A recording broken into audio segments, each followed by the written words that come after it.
Hello, welcome back to another edition of Cortina Mk3 restoration on this little channel. Tonight's job, or not tonight's job, just tonight, I mean the job for the last week or two, has been to replace the cross member on the front. This thing here, this is a Mk4 cross member that I've managed to kind of doctor really. I've taken bits off the outgoing rusty cross member that was on the car. Obviously a Mk3 cross member, the original part, and I couldn't find a viable Mk3 replacement online, so I ended up buying a Mk4 one. It's very similar. There wasn't a huge amount to change, but there were some subtle differences that needed changing to ensure that the front valance would fit correctly. So let's go without any further ado. If and when I finish this project, somebody's gonna say something like, oh, all those painstaking hours are now all worth it, something along those lines. Well, these are those painstaking hours.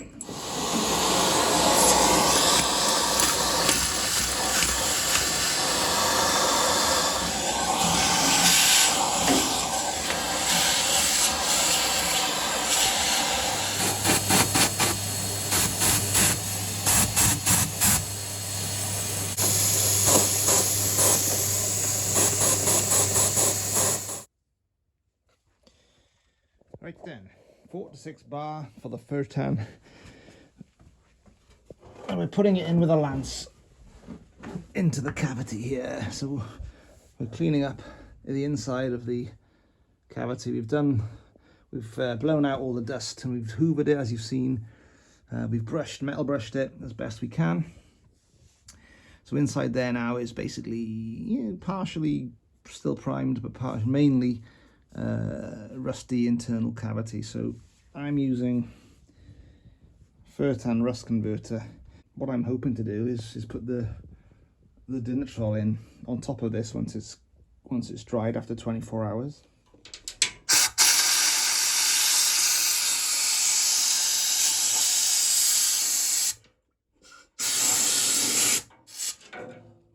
Okay, that'll do for that side. You can see the damage from this side, and also we've got more damage down here. So let's go outside and see. I mean, that's quite easily fixable. I'm going to cut out more because it's a little bit thin around the edges of that hole and this one. So really we could do with a whole new piece here, and well, yeah, all the way around. Let's go and have a look and see if that rust bucket outside can help us.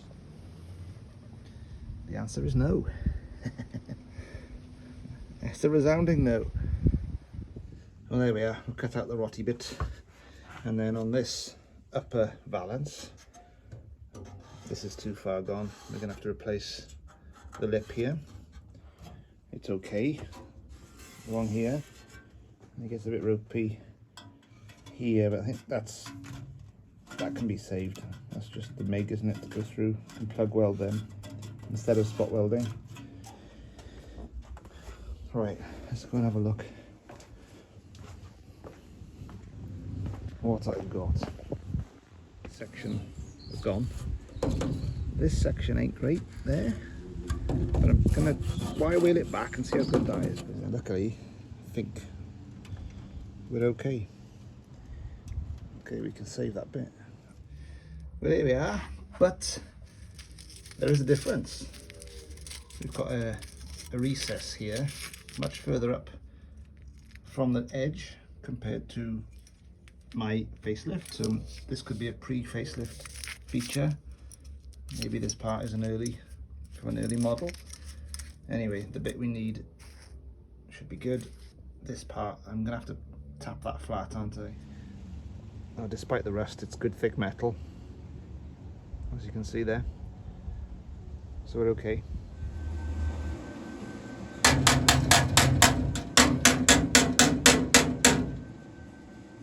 Yeah, happy so far. We had a burn through over here, so we've had to do a bit of repair in there.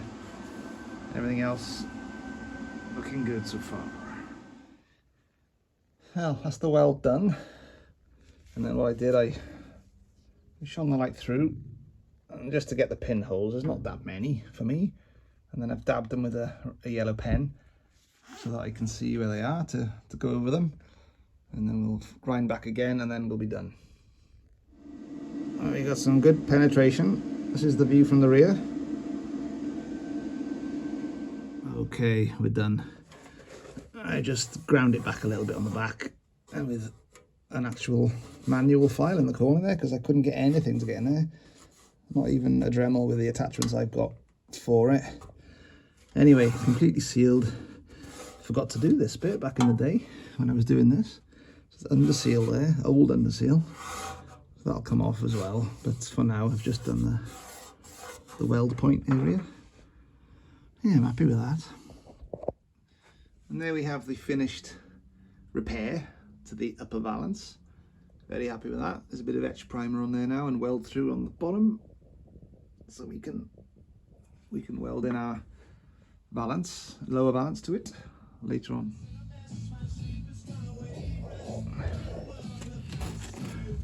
Polydisc, 10 minutes. Just finishing off with some emery paper on the bits it couldn't quite get to, but I'm very pleased with that. Very quick. Okay, I've just tried to place this up there and it's struggling, especially in this area. And I've also just found a cracking video from Cortina City where he visits express panels to get, because this is the Mark IV cross member. That's the Mark III end. That's the only difference I can see is the ends, and Pete's gone up and they've made him the correct ends, and they actually showed that, fabricated them as he was there, and he filmed it. For me, I've saved the old ones. I'm hoping I don't have to go up and do the same thing, and I'm hoping to graft these on. Look at the difference. That's positioned up as best I can get it. So we'll do a scribe on that. It's not the final, but it'll give us an idea. I might have to cut back some of that debris up there just to match it up properly, but by the eye that looks right. Right, Mark IV doesn't have these cut out. I'm doing it. Could be needless, but I would rather it look the part. That's come out all right. Slightly sharp corners here, but we can put a blob of MIG in there, and then we'll get back on this to get the contour right when it's on. There we go. That'll do. I won't show you up close, but it's good enough. What we did,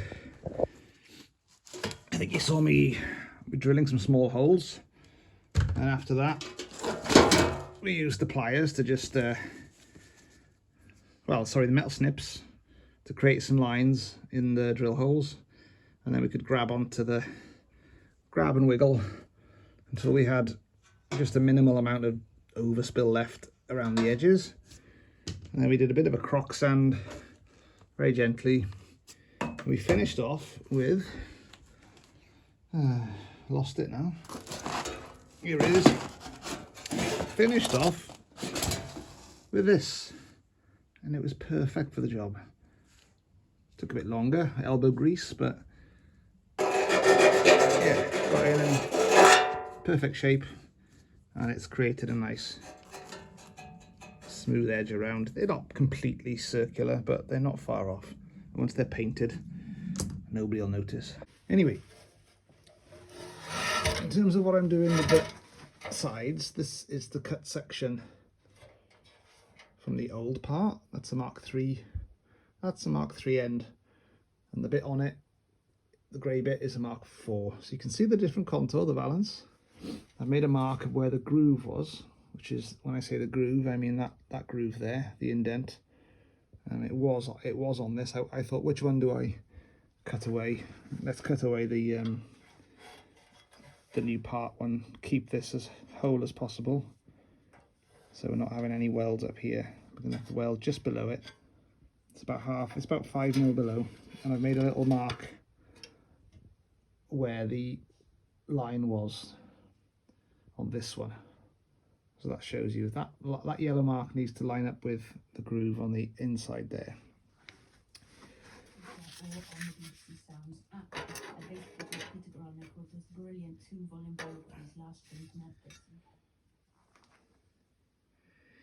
I'm pretty happy with this. You see in there?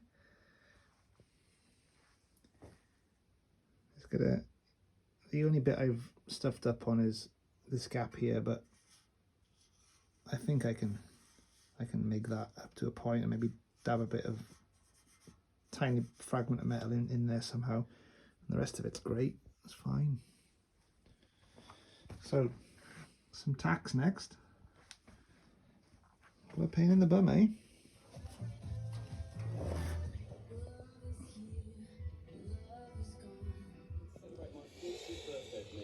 Yeah, the transplant is almost complete. We had a bit of lip missing there, so this is off the old, or the original part of this we took off. Just drafting it on. And then weld it in there now. There we go. And then spray it up, and then pop the whole piece on. Right, before we put this in, I'm just going to brush away the residue of the Ford Taunus anti-rust coating.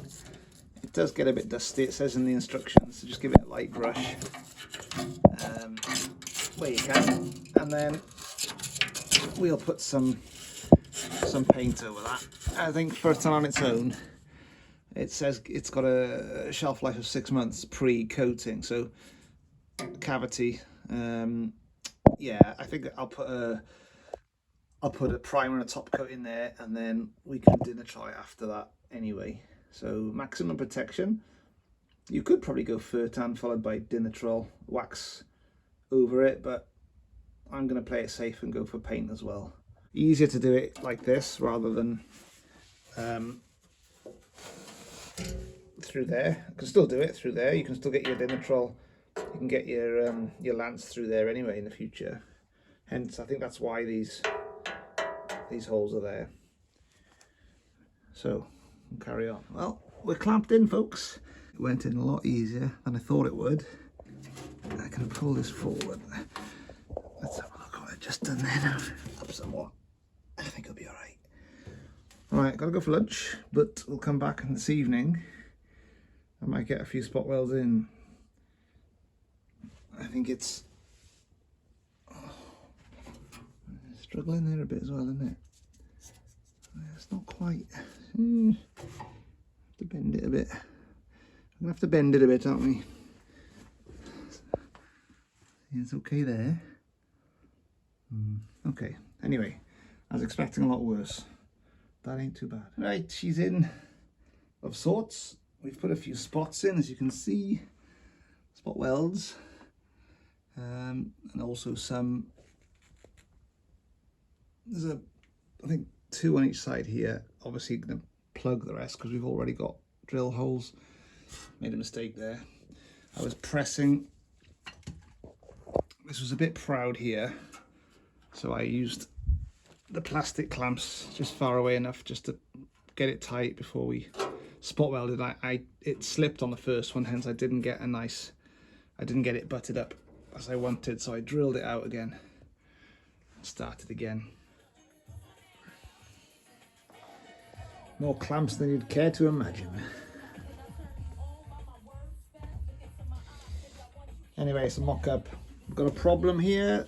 The cross member end transfer didn't work out on this one. It was too proud. So you can see that the valance can't match up tight there to the upper valance. So we're gonna have to redo that end, which is not good, but it is possible. This is what I've had to do. Slit disc it, and we're gonna pivot it back, obviously file it down, and push it back on itself to about there, and that should do the trick. What a pain in the bum. Okay, from the top we're good. We need to be exactly there. We need to be at there, that yellow dot. And I'm going to do a midpoint, which I'm guessing is going to blend in roughly to where we're already at. As in the actual old point, which will be as we get further down, because it's fine at the bottom. So we've got to be careful. Let's do a midpoint and a low point based on the other one, as I've done here, to get three points in total.